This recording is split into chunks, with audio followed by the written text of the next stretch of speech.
नमस्कार दोस्तों, मैं कुंदन सर कक्षा 10वीं बिहार बोर्ड हेतु पॉलिटिकल साइंस के दूसरे वीडियो में आपका फिर से बहुत बहुत स्वागत करता हूं।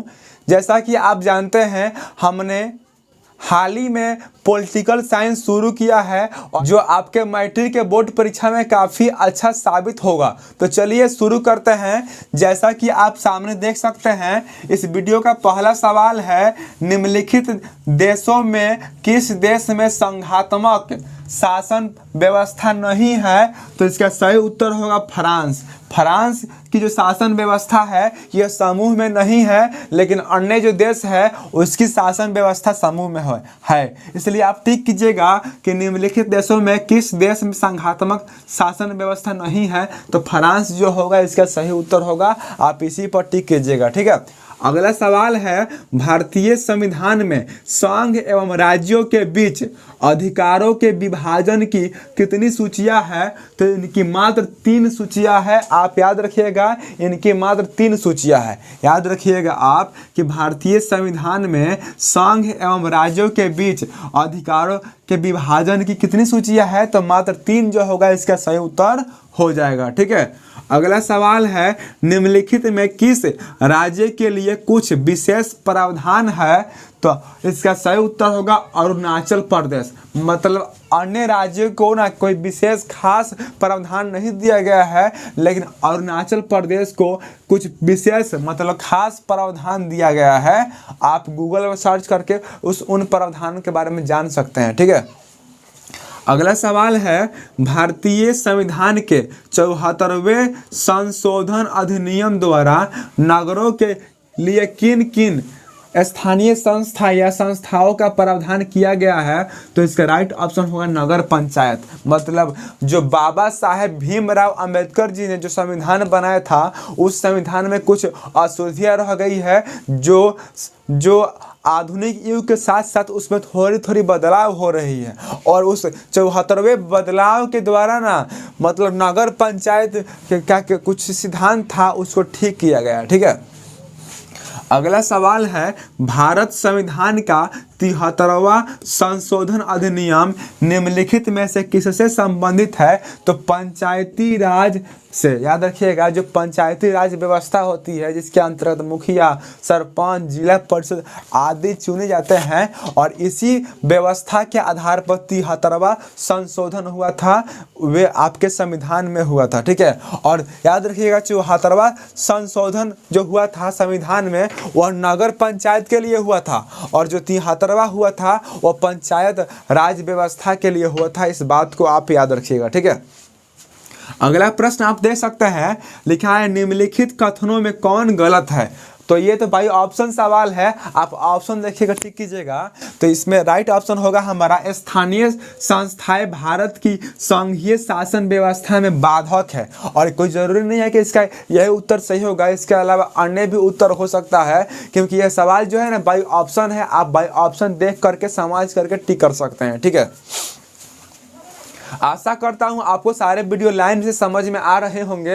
यदि समझ में आ रहे हैं सारे वीडियो, यदि थोड़ा सा भी आपको लगता है कि हाँ आपके लिए कुछ कर रहे हैं, तो आप सिर्फ हमारे वीडियो को शेयर कीजिए, शेयर कीजिए, शेयर कीजिए। हमें और कुछ नहीं चाहिए, हम आपका सारा विषय कंप्लीट कराएंगे, और करा ही तो रहे हैं। आपने देखा लगातार हमने हिंदी आपको पढ़ाया, संस्कृत पढ़ाया, भूगोल पढ़ाया, अर्थव्यवस्था पढ़ाया, इतिहास पढ़ाया, और हम अब पॉलिटिकल साइंस में भिड़ गए हैं, ठीक है। अगला प्रश्न है, पंचायती सचिव किस संस्था का सचिव होता है? तो ग्राम पंचायत का। याद रखिएगा, जो पंचायती सचिव होता है वह ग्राम पंचायत का सचिव होता है, ठीक है। जो ग्राम पंचायत होता है, प्रत्येक पंचायत में होता है ग्राम पंचायत, उसी का यह सचिव होता है। अगला सवाल है, भारत की भाषा नीति का एक सही लाभ क्या है? तो मजबूत राष्ट्रीय एकता जो होगा इसका सही ऑप्शन होगा। और ये जब जितने भी सवाल दिखाई दे रहे हैं आपको, ये सब सवाल ना बाय ऑप्शन है, आपको घबराने की आवश्यकता नहीं है। आप सवाल बढ़िया से कूल हो करके समझ के पढ़िएगा, चारों ऑप्शन देखिएगा, और जो अच्छा लगेगा समझ बूझ कर टिक कीजिएगा, ठीक है। आपके अच्छा लगने से नहीं होगा, वो उत्तर सही होना चाहिए, गलत होगा तो आपका नंबर जाएगा। सही होगा तो आएगा। तो ऑब्जेक्टिव में क्या है, आएगा तो पूरा और जाएगा तो पूरा, इसलिए आप सोच समझ कर टिक कीजिएगा। आपके परीक्षा में 80 ऑब्जेक्टिव सवाल आएंगे, जिसमें से आपको मात्र 40 बनाना है। जो आएगा सो बनाइएगा। आजकल जो बोर्ड का वैल्यू रह गया है, बोर्ड परीक्षा आज इतना डल हो गया है, इतना डल हो गया है कि पूछो ही मत। मतलब सारे सवाल डबल डबल आ रहे हैं। अब क्या चाहिए, अब क्या चाहिए, सारे सवाल तो डबल डबल आ रहे हैं। अब तो गधा पहलवान बन जाएगा। थोड़ा सा पढ़ ले समझ ले तो आप भी पढ़िए समझिए तो आप भी पहलवान हो जाइएगा। हम आपको गधा नहीं बोल रहे हैं, आप तो पढ़ते होंगे तो खूब पढ़ते होंगे, ठीक है।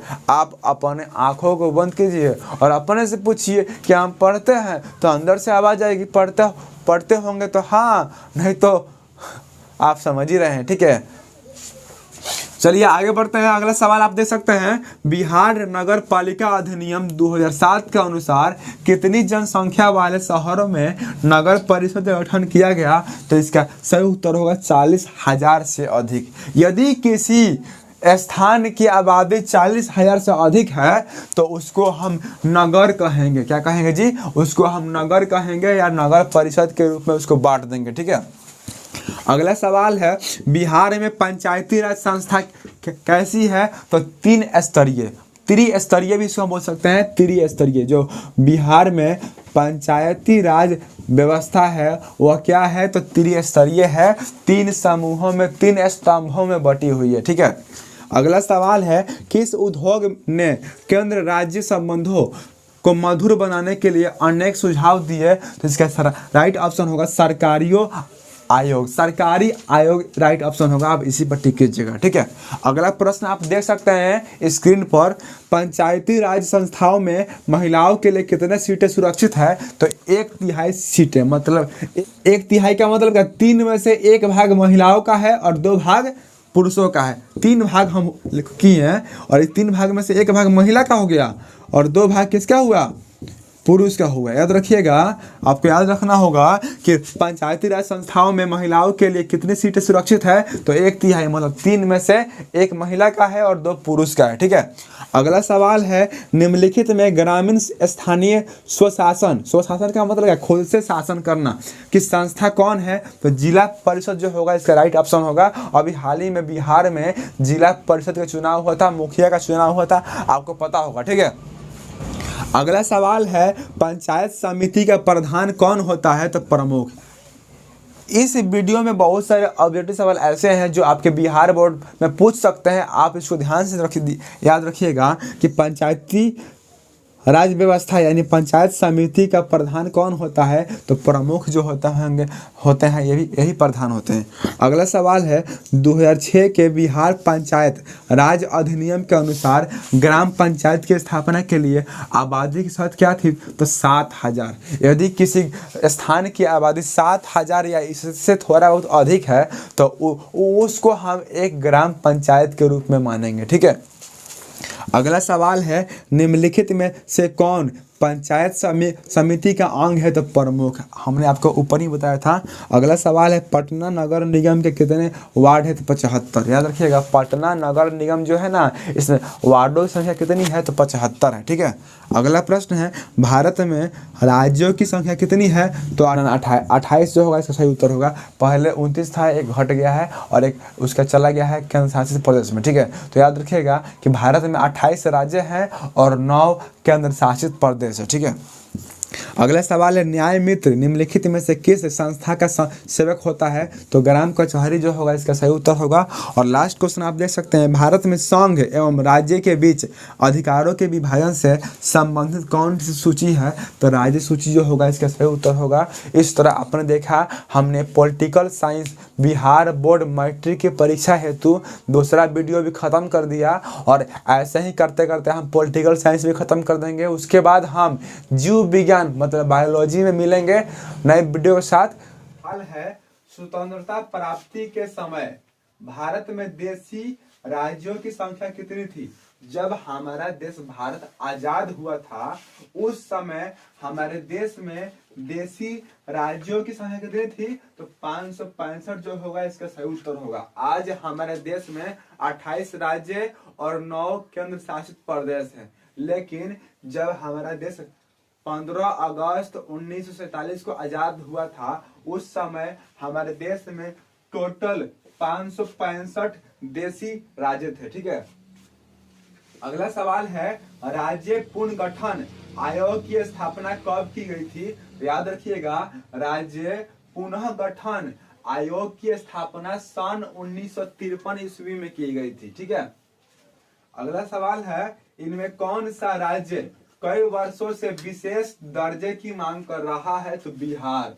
बिहार जो है ना, पूरा भारत देश से विशेष राज्य प्राप्त होने का दर्जा मांग रहा है, लेकिन अभी तक भारत इसको यह दर्जा नहीं दिया है विशेष राज्य का। ठीक है, अगला सवाल है तेलंगाना राज्य का गठन कब हुआ था?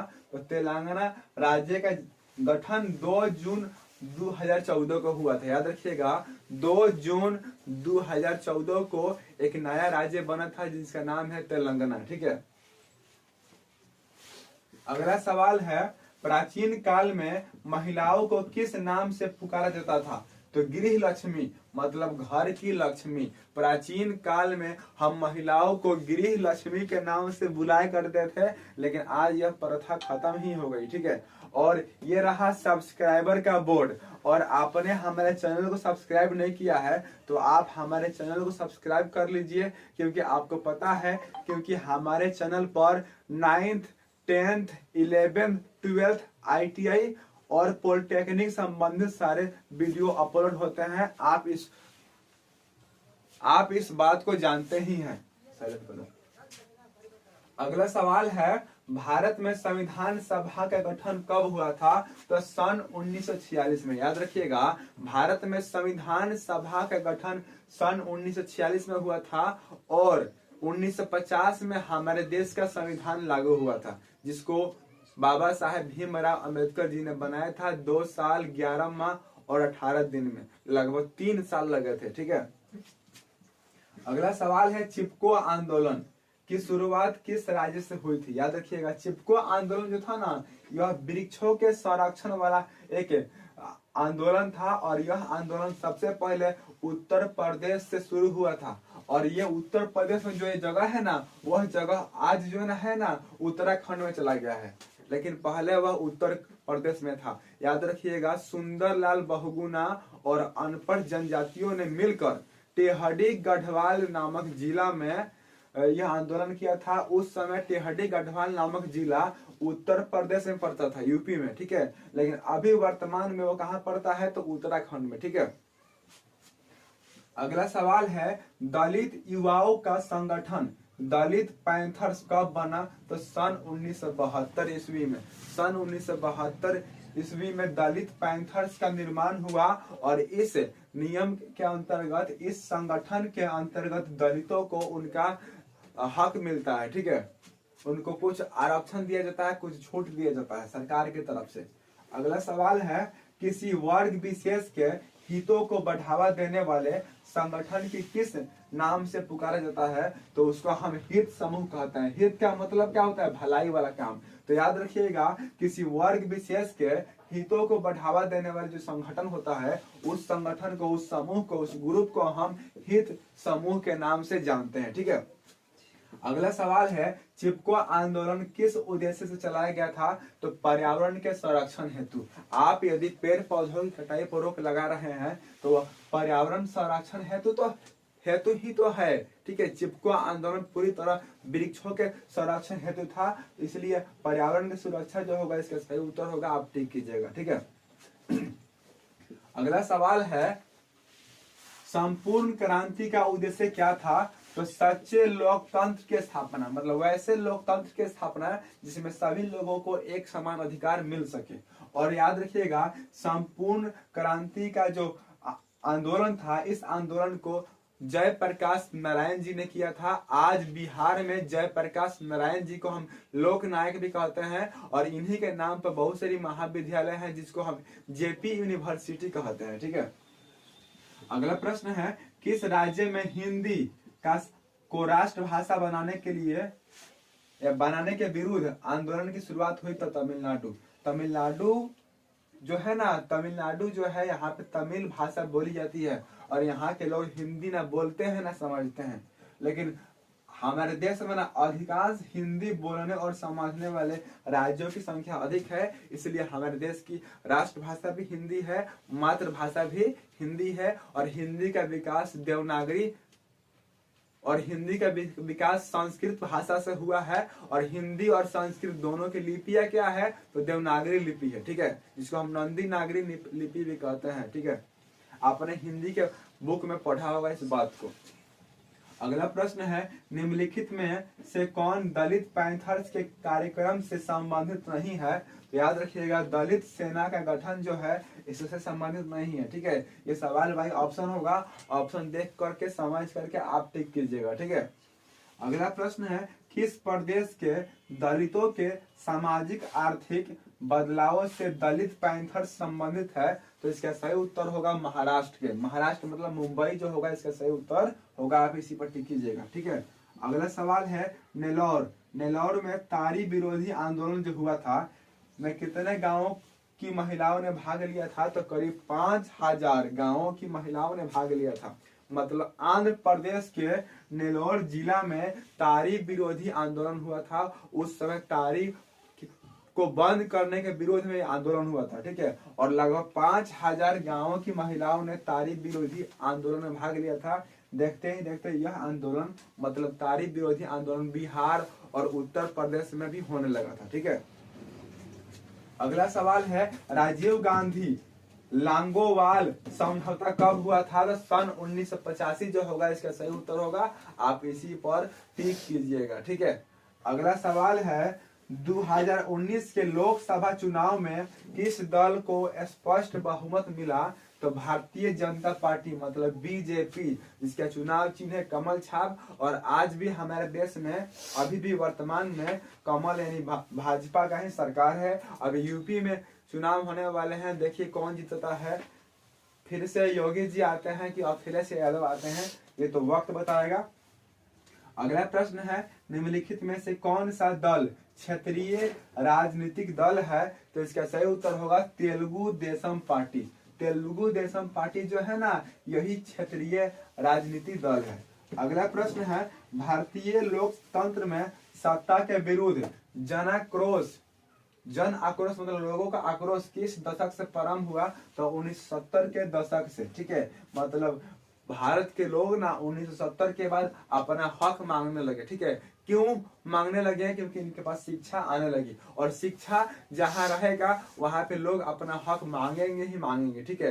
क्योंकि शिक्षा क्या है, शिक्षा उस श्रेणी का दूध है जो जितना पिएगा उतना ही दहाड़ेगा। इसलिए आप शिक्षा भरपूर लीजिए। शिक्षा का अभाव होगा तो आप अपना हक नहीं मान सकेंगे। नर्मदा बचाओ आंदोलन कब संगठित रूप में मुखर हुआ। तो सन 1988 से 1989 जो होगा, इसका सही उत्तर होगा। अगला प्रश्न है, राष्ट्रीय पुनर्वास नीति को कब स्वीकृति मिली। तो सन 2003 जो होगा, इसका सही उत्तर होगा। अगला सवाल है, भारतीय दलीय पद्धति में किस दल का प्रधानता रही है। तो भारतीय राष्ट्रीय कांग्रेस जो होगा, इसका सही उत्तर होगा। अगला सवाल है, भारत में पहली बार केंद्र में गैर कांग्रेसी सरकार कब बनी। तो 1977 जो होगा, इसका राइट ऑप्शन होगा। अगला सवाल है, भारतीय राष्ट्रीय कांग्रेस की स्थापना कब हुई। तो 1885 में। और लास्ट क्वेश्चन है, भारत में किसके नेतृत्व में प्रथम बार कांग्रेस सरकार बनी। तो मोरारजी देसाई जी के नेतृत्व में सरकार बनी थी। इस तरह यह वीडियो भी खत्म हुआ। हम बहुत जल्दी आपके लिए इतिहास का चौथा वीडियो लाएंगे। बस आशा करता हूं आप हमारे सारे वीडियो को देखते होंगे और देखेंगे ही, क्योंकि उनसे आपको बहुत सीख मिलेगी, ठीक है। तो मिलेंगे अगले वीडियो में, तब तक के लिए नमस्कार, जय हिंद, जय भारत।